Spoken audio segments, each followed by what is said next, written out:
Physical quantity ऐसी quantity जिसको हम मेजर कर सकें किसी इंस्ट्रूमेंट के द्वारा, जैसे किसी रेक्टेंगल की साइड 1 मीटर।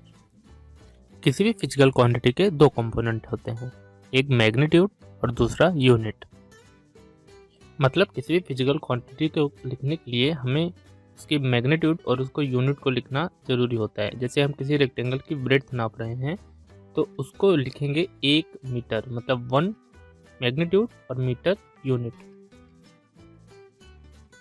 अलग अलग सिस्टम में किसी भी फिजिकल क्वांटिटी का जो यूनिट होता है वो अलग अलग हो सकता है और बहुत सारे सिस्टम हो सकते हैं, जिसमें हमने दो डिफाइन करा है, एक एसआई और एक सीजीएस। एसआई मोस्ट कॉमन है और हम फिजिक्स में इसी का यूज़ करेंगे। पावर ऑफ 10 और उनके लिए प्रीफिक्स और उनके सिंबल आपकी स्क्रीन पे चल रहे हैं, आपको उनके एक बार देख लेने हैं।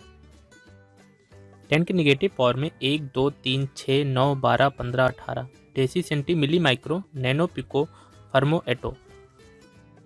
10 की पॉजिटिव पावर में 1, 2, 3, 6, 9, 12, 15, 18, Deka hecto kilo mega giga tera पीटा एक्सा। यूनिट लिखते हुए हमें कुछ बातों का ध्यान रखना है, जिसमें से पहला है किसी भी यूनिट का सिंबल हम हमेशा अपराइट टाइप में लिखेंगे, मतलब हम उसको इटैलिक में नहीं लिखेंगे।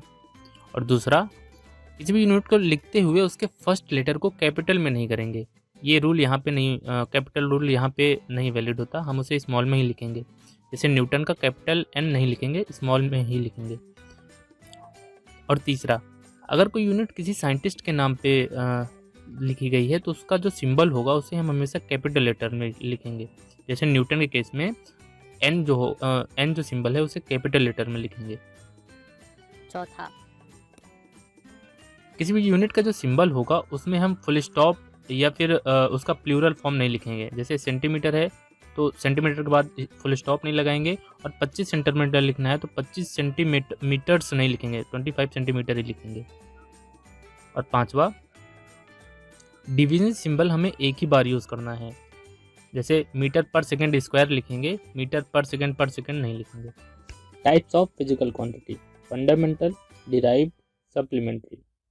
फंडामेंटल क्वांटिटीज ऐसी क्वांटिटी जो किसी और क्वांटिटी पर डिपेंड ना करे, बल्कि जिसकी मदद से हम बाकी सारी क्वांटिटीज को डिफाइन कर सकें, इसे फंडामेंटल क्वांटिटीज हैं। टोटल 7 फंडामेंटल क्वांटिटीज हैं, जिनके ब्रैकेट में उनके एसआई यूनिट को डिफाइन किया गया है, जिसमें से पहला है अमाउंट ऑफ सब्सटेंस, दूसरा ल्यूमिनस इंटेंसिटी, तीसरा लेंथ, चौथा टाइम, पांचवा टेम्परेचर, छठा करंट और सातवां मास।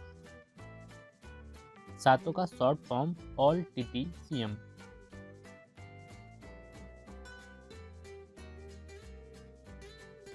डिराइव्ड क्वांटिटीज ऐसी क्वांटिटीज जो फंडामेंटल से डिराइव्ड हुई हैं, जैसे वेलोसिटी लेंथ और टाइम से डिराइव्ड हुआ है, फोर्स मास लेंथ और टाइम से डिराइव्ड हुआ है, प्रेशर मास लेंथ और टाइम से डिराइव्ड हुआ है।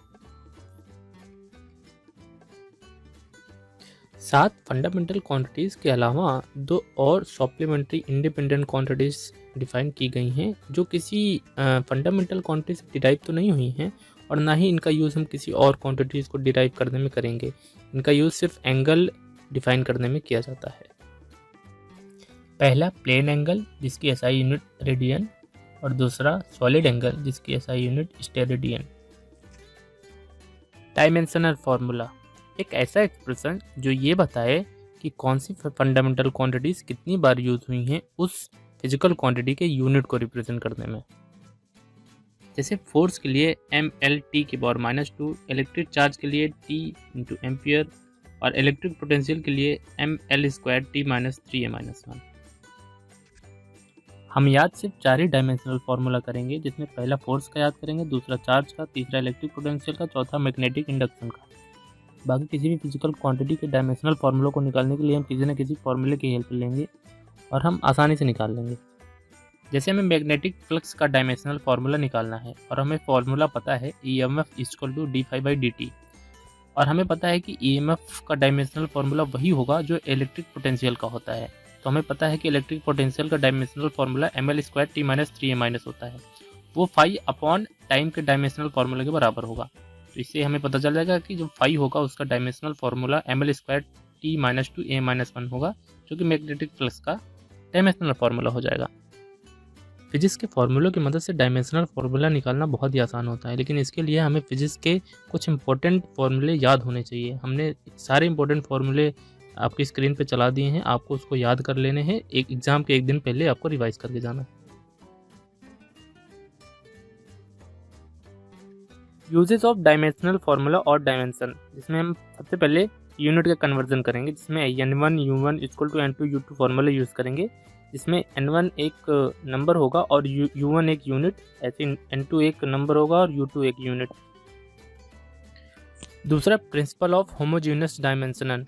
अगर कोई formula s equal to u t plus half a t square लिखा है, इसका मतलब ये है कि s का जो डायमेंशन होगा वही यू टी का होगा और वही हाफ ए टी स्क्वायर का होगा, क्योंकि वो बराबर है। इसका मतलब एक सेम डायमेंशन होगा तभी वो ऐड या सब्ट्रैक्ट हो रहे होंगे। इससे ये पता चल जाएगा कि s का डायमेंशन यू टी का डायमेंशन और हाफ ए टी स्क्वायर का डायमेंशन l होगा। तीसरा, to establish relation among various physical quantity. जैसे हमको पता चल गया फोर्स F एक्सेलरेशन पे डिपेंड करता है, टाइम पे डिपेंड करता है और मोमेंटम पे डिपेंड करता है, हमने मान लिया।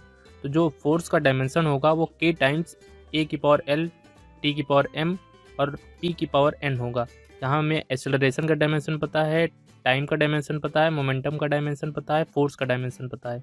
इससे l, m और n आ जाएगा, जिससे हम ये पता लगा लेंगे कि l, m, n की वैल्यू क्या थी।